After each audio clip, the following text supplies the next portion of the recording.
অনিশ্চিত এই জীবন, যেখানে আগামী দিনের কোনো ঠিকানা নেই। আজকের হাসি কাল মুছে যেতে পারে, আজকের ভরসা কাল ভেঙে পড়তে পারে।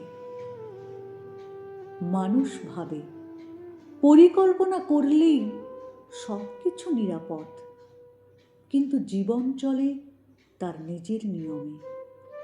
কখনো দেয় অপ্রত্যাশিত আনন্দ, কখনো ফেলে গভীর অস্থিরতায়।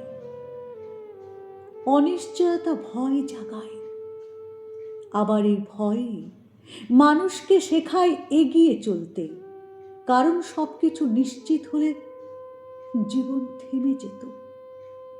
অনিশ্চয়তাই তাকে ঠেলে দেয় নতুন পথে। তবুও সত্যি হলো, মানুষ যতই চেষ্টা করুক, জীবনের উপর তার কোনো পূর্ণ নিয়ন্ত্রণ নেই। এটাই জীবনের নির্মম তবুও সত্যিকারের সৌন্দর্য।